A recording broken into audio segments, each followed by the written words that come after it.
Hey folks, it's been a while since I've been here. When I say here, I mean here on this flat earth business. Last night I was watching a video by a guy called Fight the Flat Earth, and you guys crack me up. I tell you, you guys, you need an award for being the best trolls ever lived, you know, because this is an attention-seeking scam, this flat earth movement. It really is. And I have to give you a big thumbs up for pulling the wool over many people's eyes, because I admire you pulling off this scam. Because I personally, I don't believe there is such a thing as a flat earth believer. I don't believe you believe the earth is flat. I think you really are trolling. You're really trolling with this business. I have to admit, I haven't seen any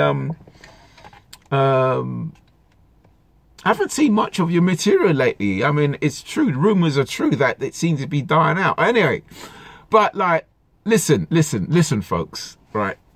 What you do amongst yourselves is fine by me. If you want to gather in your groups and make out you believe this stuff, that's fine. Live and let love. But if your aim is to spread this message to the rest of the world and so forth, and you want to convince everyone of your so-called beliefs, right? If you're really serious about it in the 21st century, with 21st century technology that's available to you, right? If you're really serious, you would utilize the 21st century technology, and you could do it one or two ways. You could do it expensive way, or you could do it the cheap way.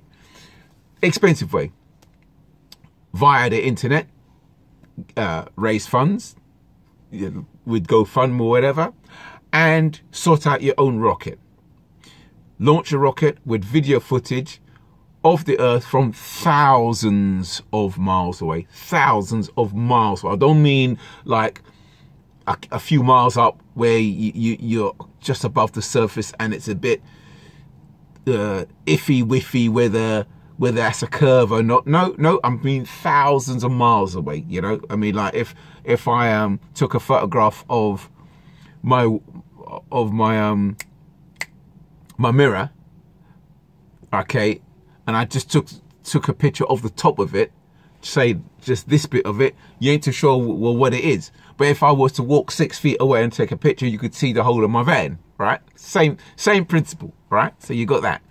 And if there is a so-called dome, as some of you make out, right? Well, you know, and I know that the rocket will smash into pieces, because like water, like water, after a certain speed, it becomes like concrete.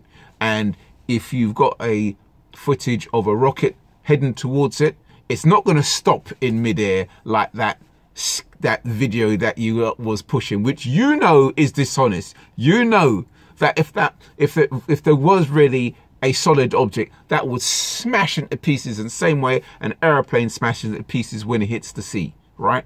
So you know what the laws of physics demand and what it produces. So, you know, why would the laws of physics change for a rocket traveling at hundreds of miles an hour, hitting a solid object, and it's intact? Oh, come on, give me a break.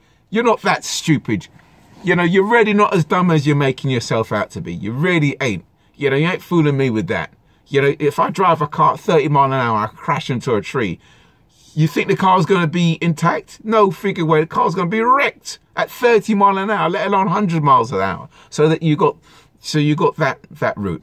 The cheaper way, again, with raising money, you can either buy or hire a boat and sail a ship around the world from north to south.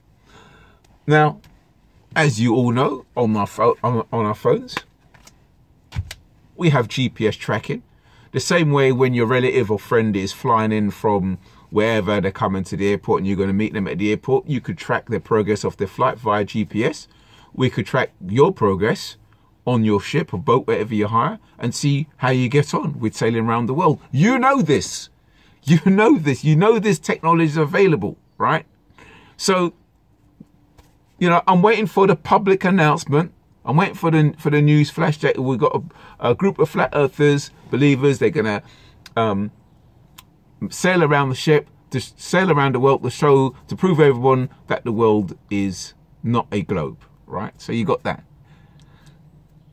But you're not doing that. Not to my knowledge anyway. And if you are, well, let me know if you are doing that, and I'll spread the word, and I'll be very interested in seeing the outcome, right? And don't come to me with, the secret government. So you always come with a loophole excuse why you can't back up your claim. It's fucking bullshit. It's bullshit, and you know it's bullshit, right? So anyway, now, okay, for those who want to insist on arguing now, right? The whole reason why you have seasons in the first place is because we're on a globe, right? It's October now here in London, the UK. We're in autumn. And the temperature and the days are getting shorter, and the temperature is getting colder. Whereas in Australia, it's getting warmer, and the days are getting longer, in South Africa and the southern Arctic Circle, right? Because we're on a globe. I can demonstrate this quite easily if you want me to, right? But if you want me to demonstrate it, you also got to demonstrate how this works on a flat surface. I can demonstrate how on one side of the planet it's warm, and the other side of the planet it's cold. I can do that with a ball, right? But like I said, if you expect me to do that, I want you to show me how this works on a flat surface. Daylight hours, the Arctic Circle, for argument's sake. Why do you think Norway is nicknamed the land of the midnight sun? Land of the midnight sun. In London, we never have a midnight sun. Norway, land of the midnight sun. The Arctic Circle in the summer, northern hemisphere summer, right? The Arctic Circle has 5 months of daylight, right? While everywhere else has 12 hours of day and night. Show me how this works on a flat surface. The stage is yours. I can show you how this works on a ball quite easily. You just give me a ball and a marker pen. I can show you how this works, right? And I've made this comment many times, and I'm still waiting for a demonstration how you get a 24-hour or 6 month or 5 month daylight on a flat surface, and no one's provided that to me yet. I'm still waiting for that, and you're welcome to show me that, you know. And then your model with the moon being local and it hovers over the earth. Okay, well, how comes everyone sees the moon at the same angle, depending which hemisphere you're in? If you're in the southern hemisphere, it's reversed. But in terms of how comes everyone see it at the same angle? If you've got a big cloud, sorry, if you've got a big cloud and it's over London, for argument's sake. Now, if I'm right in the middle of London and I look up at the cloud, the angle I'm going to see that cloud is going to be different to someone who's 30 miles outside of London. They're going to see the cloud at a different angle. So if the moon was local and it was above us, how comes we all see the same moon at the same angle? Surely, if the moon's, for argument's sake, let's say the moon was hovering over South America. Well, those in Brazil would see directly underneath the moon. Those in America would see the moon from a different angle, and so forth. But that has never happened. You know all this. I'm wasting my breath even coming out with it, because most of you know you're not as dumb as you're making it. I don't understand this thrill to play dumb. I don't get it. Play uneducated. You know, you know all this. Oh God, I've lost my train of thought. And now, and that's it. For those of you who want to come to me with the Bible now and come with all scriptures, right? Yes. So you want to come to me with Satan and God and stuff. Well, that book you're pushing towards me, right? It justifies slavery. Yeah? Oh, you're going to say it's a different type of slavery. Really? Yeah? In Ephesians 21, Deuteronomy 28. Oh, sorry. Exodus 21, Deuteronomy 28, Ephesians 9 or 6, or 6 or 9, I can't remember which one. So you're going to tell me it's a different type of slavery, the transatlantic slave trade? Oh, so what was different then? So what, the guys, they got a back rub at the end of the day, finished off with a nice blowjob?